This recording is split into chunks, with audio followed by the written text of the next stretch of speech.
تعيا وتولي شحال ندموا العباد الغافلين قبلك وقبلي يا رايح وين مسافر تروح تعيا وتولي شحال ندموا العباد الغافلين قبلك وقبلي. Nous sommes tous confrontés à des événements dans notre quotidien qui nous amènent à méditer, surtout pour ceux qui prennent le temps de réfléchir et vivre une vie raisonnable. Dans cette vidéo, je vais te partager 5 réflexions suite au décès de proches, Allah yarhamhum, qu'on a enterrés en Algérie tout récemment. Et je pense que tu devrais prendre un instant pour y réfléchir également.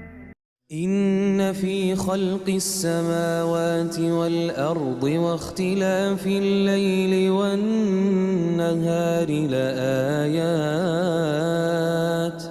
لآيات لأولي الألباب.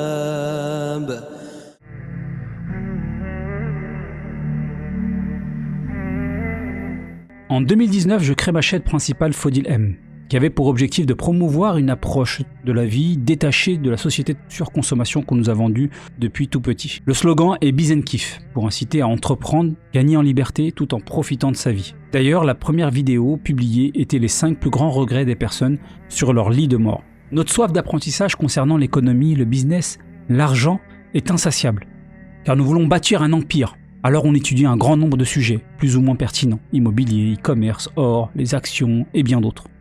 Mais qu'en est-il de notre capital pour l'au-delà?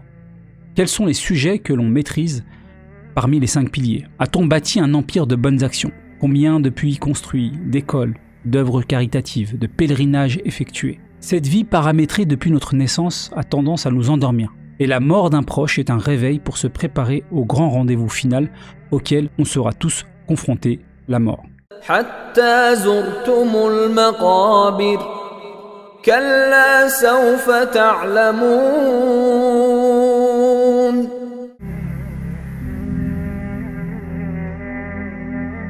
La mort rime avec solitude. Effectivement, personne n'est plus seul qu'un défunt.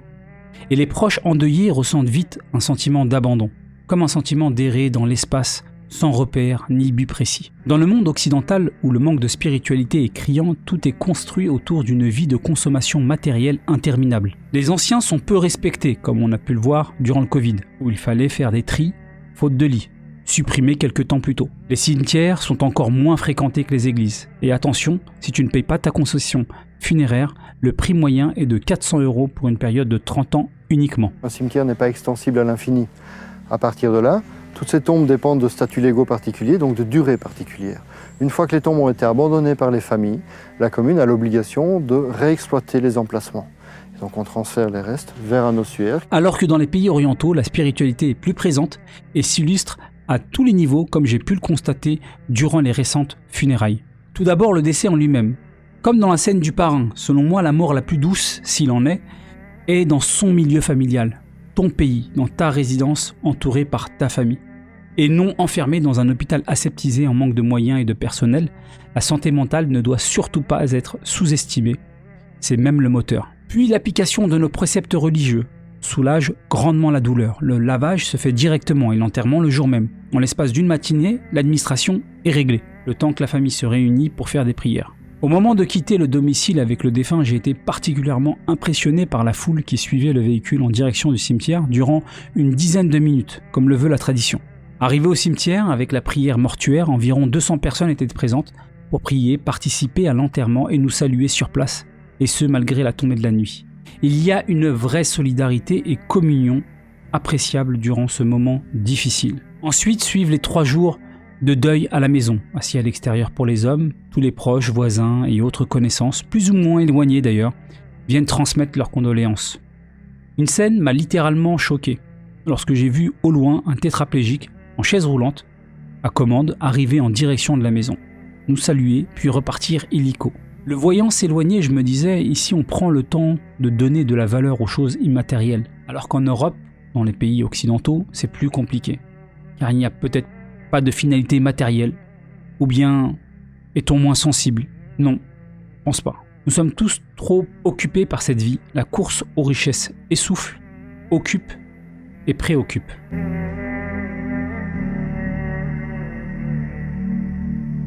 À l'approche du moment fatidique, du décès, parfois des désaccords au sein des proches apparaissent. Doit-on poursuivre les soins ou pas? Doit-on l'enterrer au bled ou pas? Selon moi, la règle est de ne pas faire passer sa bonne conscience avant le bien-être du défunt. Souvent et inconsciemment, on pense d'abord à ce qui nous convient le mieux, ce qui nous rassurerait le plus, à ce qui nous donnerait une meilleure conscience finalement. Mais ce n'est pas forcément dans l'intérêt du défunt. Par exemple, à quoi bon persister dans certains soins peu efficaces et isoler le malade dans un milieu peu chaleureux et démoralisant? En l'enterrant au bled, le défunt est entouré de ses ancêtres. Il a quitté ses proches sur terre pour rejoindre les siens au paradis. Quant à nous, les proches, cela permet de visiter tous les défunts au même endroit et ainsi garder un lien avec son histoire, ses origines, sa religion et en revenant plus régulièrement. Et par la suite, passer le relais à nos enfants qui feront de même. Le cimetière nous rappelle que nous pouvons avoir des vies différentes, dans des villes différentes, mais au final, nous avons la même racine, les mêmes ascendants.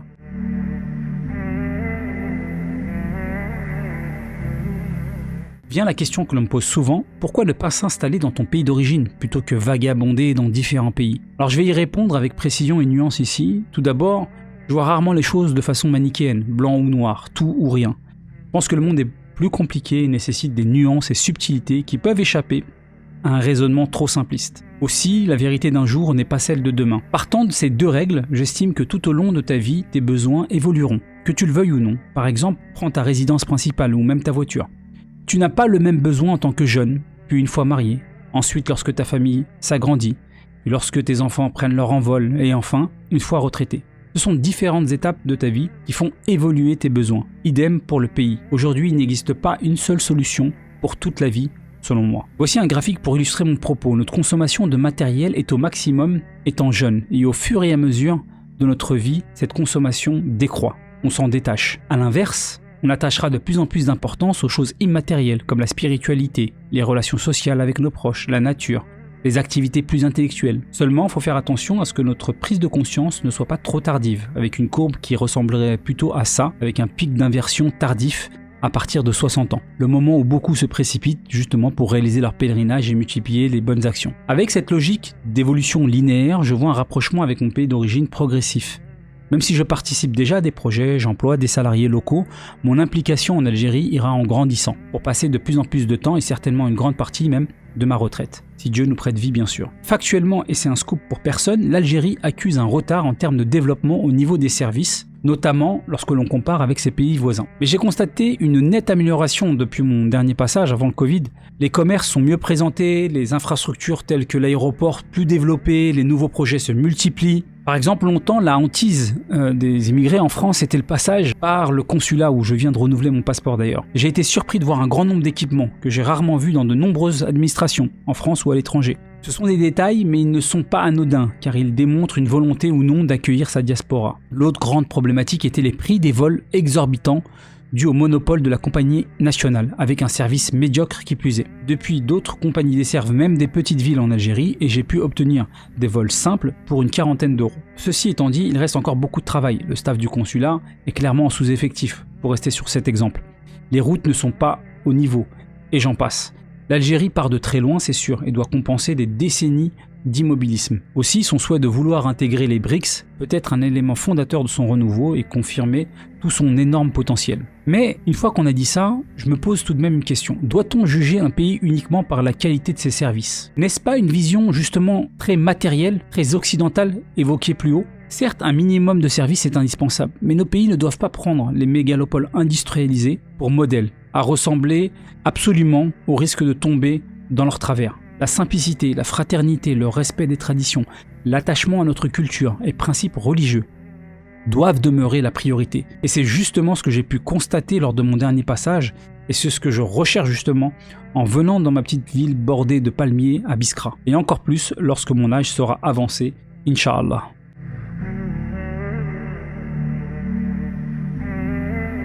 En conclusion, au fur et à mesure, nous devons créer un lien plus fort avec notre pays d'origine, terre de nos ancêtres. Plus concrètement, envisager d'enterrer nos proches là-bas est beaucoup plus souhaitable pour le défunt, ainsi que pour les proches endeuillés. Tout rendez-vous se prépare. Avec la mort, si nous sommes certains que le rendez-vous aura lieu, nous ignorons la date et l'heure. Ainsi, nous devons bâtir dès à présent notre capital de bonnes actions avec des dons, des puits, un héritage éducatif pour nos enfants.